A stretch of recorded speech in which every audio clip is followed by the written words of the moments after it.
हाय प्यारे बच्चों, I hope आप लोग अच्छे होंगे।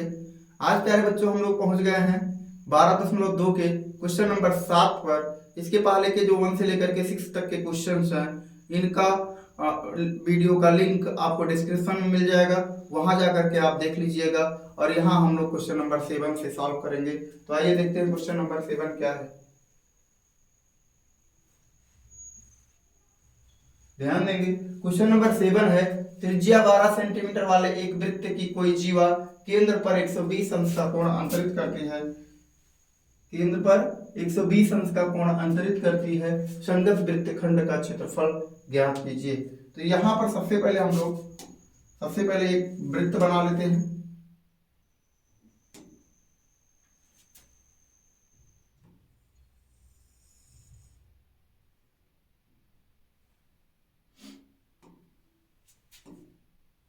ध्यान दीजिएगा, ये क्या है, इसका केंद्र है, केंद्र O हो गया। और इसकी त्रिज्या कितनी है? 12 सेंटीमीटर है। त्रिज्या कितनी है? 12 सेंटीमीटर है। ये त्रिज्या क्या हो गया? OA हो गया। और उसी के बाद ये त्रिज्या जो है वो क्या कर रही है? वृत्त की जीवा, यानी एक वृत्त की जीवा, कोई जीवा केंद्र पर 120, यहां से मान लीजिए ये कोई जीवा है, ये कोई जीवा है जो वृत्त के केंद्र पर कितने डिग्री का कोण बनाती है? 120 डिग्री का कोण बनाती है। कितने डिग्री का कोण बनाती है? 120 डिग्री का कोण बनाती है।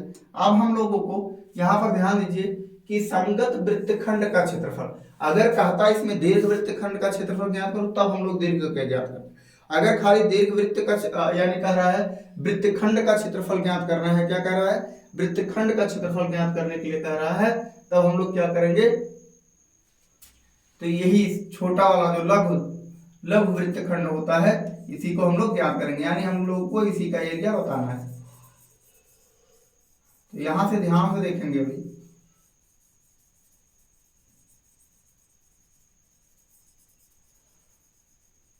ये हो गया, हमें इसका एरिया ज्ञात करना है S।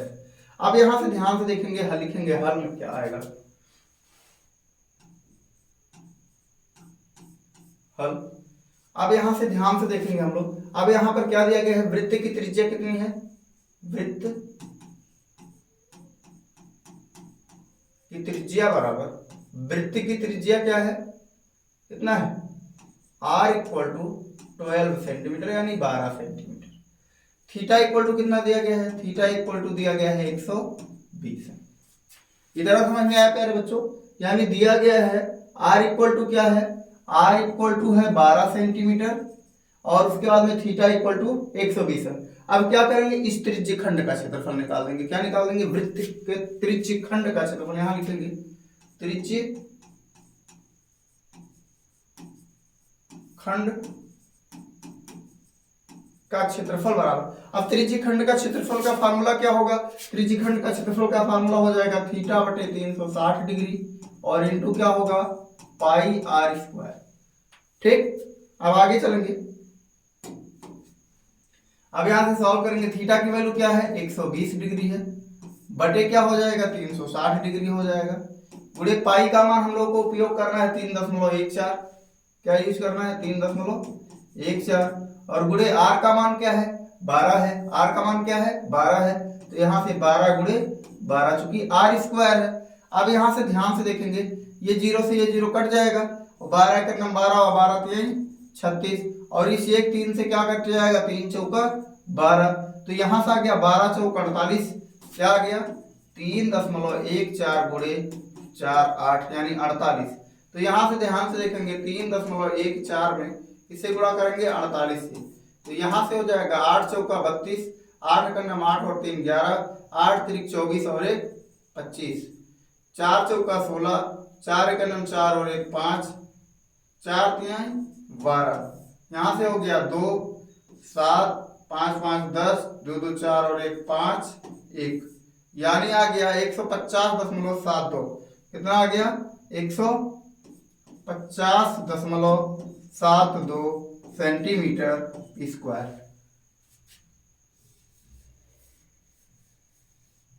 150.72 सेंटीमीटर के क्या आ गया, इस त्रिज्यीय खंड का क्षेत्रफल आ गया। अब हम लोगों को यहाँ ध्यान से देखेंगे, ये एक त्रिभुज दिया है। क्या दिया है, एक त्रिभुज। इस त्रिज्यीय खंड में एक त्रिभुज है, तो इसी त्रिभुज का क्षेत्रफल निकाल करके इसको घटा देंगे त्रिज्यीय खंड के क्षेत्रफल में से, तो हमको ये लघुवृत्त खंड का क्षेत्रफल मिल जाएगा। तो आइए देखते हैं कैसे सॉल्व करेंगे इसको।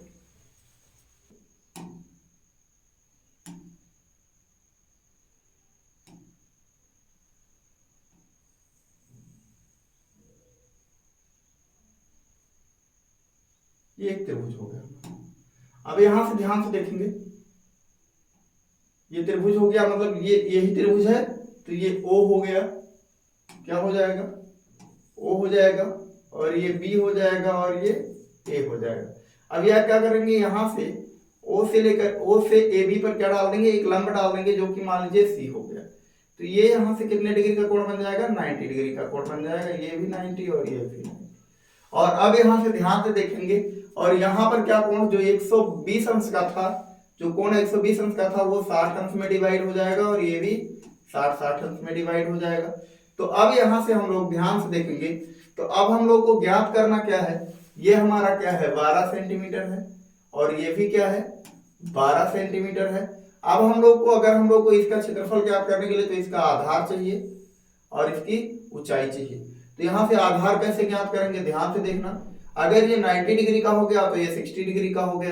तो अब ये कितने डिग्री का होगा, तो ये कोण यानी 9 6 15 150, और 30 क्या होगा, अब ये 30 अंश का होगा, यानी कोण कितने डिग्री का होगा, 30 अंश का हो जाएगा। तो इस तरीके से हो गया। तो अब यहाँ से हम लोग को अगर ये हाइट ज्ञात करना है, तो यहाँ लिखेंगे, ये लंब है और ये कर्ण। तो यहाँ से ध्यान से देखेंगे, लिखेंगे साइन थीटा इक्वल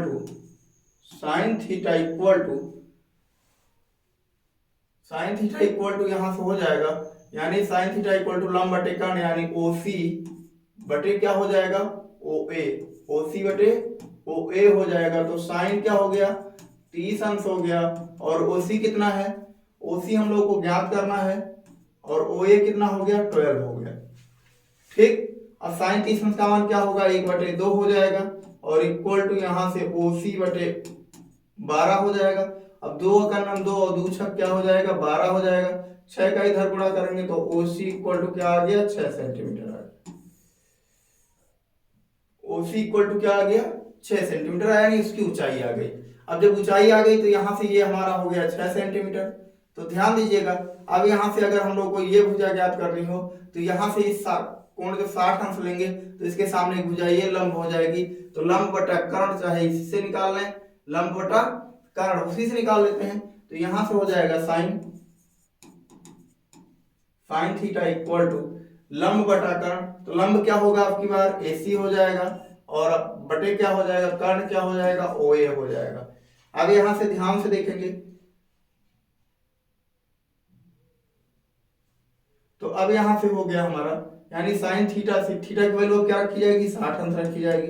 तो साइन 60 अंश बराबर क्या हो जाएगा, AC कितना है, AC है हमारा, ज्ञात करना है AC को, और बटे क्या हो जाएगा, बटे OA की दूरी क्या हो जाएगी, 12 हो जाएगी। तो अब यहां से ये हो जाएगा, यानी साइन 60 अंश का मान क्या हो जाएगा, √3/2 हो जाएगा, और इक्वल टू यहाँ से AC अपान का क्या हो जाएगा, 12 हो जाएगा। तो यहाँ से 2 1 जा 2 और 2 6 जा 12 हो गया। तो अब यहाँ से हम लोग सॉल्व कर पाए। अब ध्यान से देखिएगा, अब ये हो जाएगा, यानी AC इक्वल टू हो जाएगा, AC इक्वल टू क्या हो जाएगा, AC इक्वल टू हो जाएगा 6√3 सेंटीमीटर हो गया। अब यहां से लिखेंगे त्रिभुज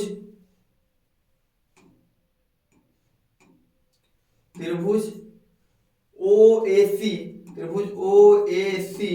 का क्षेत्रफल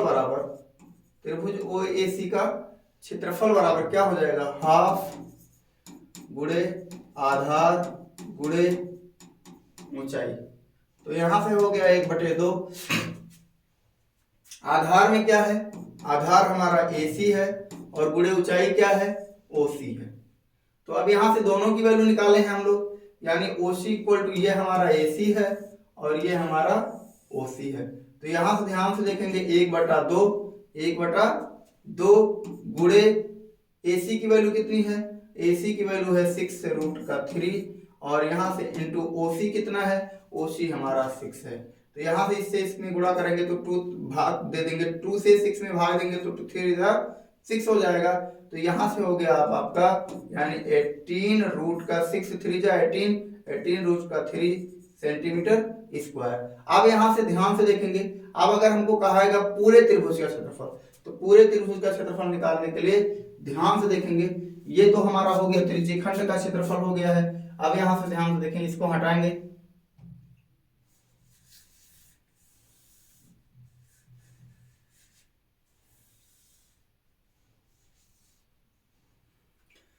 अब ध्यान से देखेंगे पूरे त्रिभुज का क्षेत्रफल हो जाएगा, यानी त्रिभुज OAB का क्षेत्रफल, त्रिभुज OAB का क्षेत्रफल बराबर क्या होगा 2 इंटू, चूंकि ये दोनों त्रिभुज क्या होंगे, बराबर होंगे, सर्वांगसम होंगे, तो यहां से हो जाएगा 2 इंटू त्रिभुज OAC का क्षेत्रफल।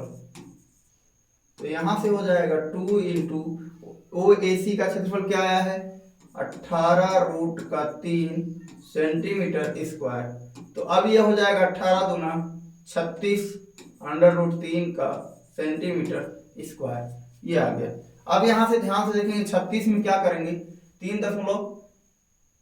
36 में क्या करेंगे 1.73 से गुणा कर देंगे, यानी 36 में 1.73 से क्या करेंगे गुणा करेंगे। तो यहाँ से 6 3 18 हो गया, हासिल 1 आ गया, 6 7 42 और 1 43 हो गया, हासिल 4 आ गया, 6 1 6 4 10 हो गया, 3 3 का 9 हो गया, 7 3 21 के 1 हो गया, हासिल का 2 हो गया, 3 1 3 और 2 5 हो गया। तो यहाँ से 8 9 3 12 और ये हो जाएगा 1 1 2 और 5 5 और 1 6, यानी 2 अंक पर दशमलव, यानी 62.28 62 यानी 62.28 सेंटीमीटर स्क्वायर क्या आ गया 62.28 सेंटीमीटर स्क्वायर आ गया इस त्रिभुज का क्षेत्रफल।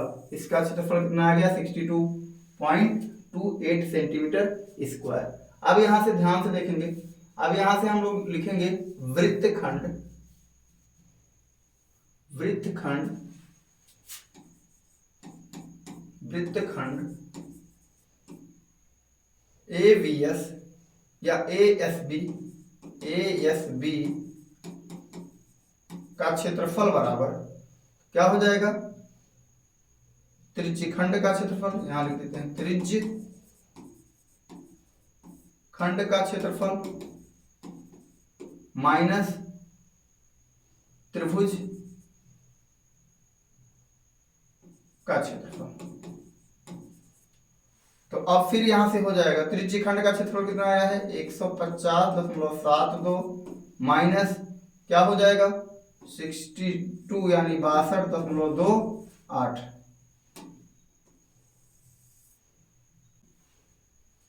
ध्यान दीजिएगा, अब इसको घटाएंगे हम लोग, तो यहाँ क्या होगा 2 में से 8 नहीं जाएगा, तो क्या हो जाएगा यहाँ हो जाएगा 12 में से 8 जाएगा 4, यहाँ बचेगा 6 में से 2 जाएगा तो कितना बच जाएगा 4 बच जाएगा, दशमलव लग जाएगा, यहाँ 10 में से 2 जाएगा कितना बचेगा 8 हो जाएगा, यहाँ 14 में से 6 जाएगा तो कितना बचेगा 8 सेंटीमीटर स्क्वायर।